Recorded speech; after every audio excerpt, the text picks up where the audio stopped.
청와대 강민석 대변인이 박원순 서울시장 성추행 의혹에 대해 피해자 입장에 공감한다. 피해자에게 위로의 말을 전하고 싶다고 말했습니다.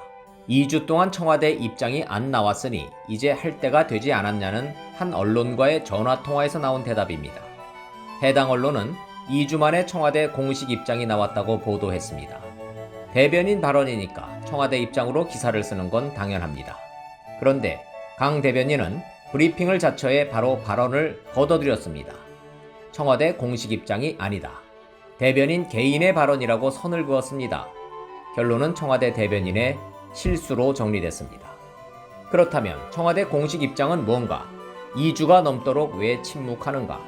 대통령의 입장은 뭔가? 이런 질문으로 이어질 수밖에 없습니다.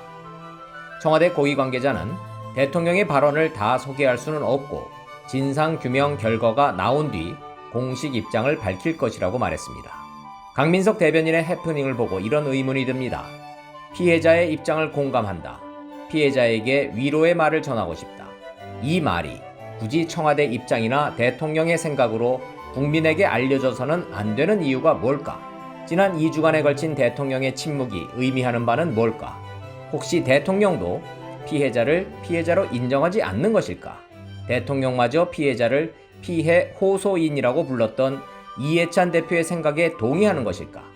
대통령의 생각이 진지하게 궁금해집니다. 서울시장 5일장 적절치 않다. 가족장으로 치러야 한다는 국민 여론이 빗발쳐도 대통령 이름으로 조화를 보낸 것. 이해찬 대표의 후레자식 발언. 이해찬 대표 민주당 그리고 서울시가 피해자 대신 피해 호소인이라는 용어를 사용한 것. 이 모든 것에 못지않게 이번 강민석 대변인 해프닝은 피해자에게 상처를 주는 일이라는 생각이 듭니다. 2주간 지속된 대통령의 침묵이 주는 메시지가 뭔지 충분히 짐작 가능케 하는 해프닝이기 때문입니다. 대통령의 침묵이 의미하는 바를 짐작케 하는 이 한마디를 조국 전 장관이 페이스북에 게재했습니다. 박원순 시장 성추행 유죄 추정 안 된다. 진상조사가 끝나고 사실관계가 특정되기 전에는 박원순 시장을 가해자로 인정하는 사과는 할 수 없다. 이런 의미인 것 같습니다.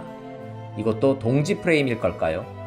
100번 양보해서 피해를 호소하는 피해 호소인에 불과하다 할지라도 내 국민인 겁니다. 내 정치 동지가 유죄로 확정되기 전에는 사과의 말 한마디, 입장 표명도 해서는 안 되는 거냐 이겁니다.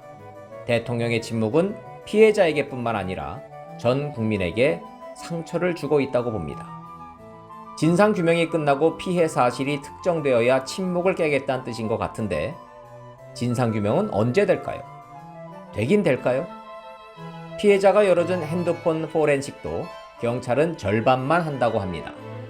사망과 관련된 부분만 포렌식할 뿐 성추행 의혹 자료를 보려면 법원으로부터 압수수색 영장을 따로 발부받아야 한다는 이유를 댔습니다. 성추행 의혹 수사는 안 하겠다는 뜻으로 이해가 됩니다.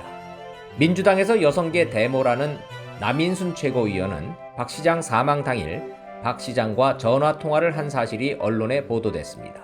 당연히 피소 사실을 알려줬냐는 질문이 나왔습니다. 남인순 최고위원은 박 시장의 피소 사실을 몰랐다는 말만 되풀이합니다. 그런데 고소장이 접수되기도 전에 박 시장에게 달려가 불미스러운 소리가 들린다고 보고했다던 임순영 서울시 젠더특보 남인순 최고위원 보좌관 출신입니다. 경찰이나 청와대보다 하루 전에 박원순 시장 성추행 피소 사실을 인지했던 서울중앙지검은 이성윤 지검장 선에서 상부 보고가 차단됐습니다. 그리고는 피해자 측 변호사가 기자회견을 할 때까지 2주 동안 침묵했습니다. 피해자 진상규명에 협조할 생각은 있을까요? 박원순 시장 성추행 의혹 진상규명 요원하다는 뜻입니다. 처음부터 피해자 진상규명을 하려는 의지가 있었다면 대통령의 침묵이 아니라 대통령의 다음 한마디가 필요했던 겁니다. 고인의 죽음은 안타깝지만 성추행 의혹은 별개의 문제이니 밝혀라. 2주간 이어진 대통령의 침묵 자체가 진상규명을 막고 있는 건데 진상규명이 끝나야 입장표명을 하겠다는 말은 결국 대통령의 사과나 위로의 입장표명은 없을 예정이다. 이걸로 이해하는 게 낫지 않을까 싶습니다. 강민석 대변인 왜 쓸데없는 소리를 했냐고 혼이 많이 난 것 같은데 국민의 한 사람으로서 국민 눈높이에서 이해가 안 됩니다. 이런 말이 회자되고 있습니다. 가해자의 자살이 최악의 가해라면 남은 자의 침묵은 최악의 2차 가해이다. 직설 마치겠습니다. 고맙습니다.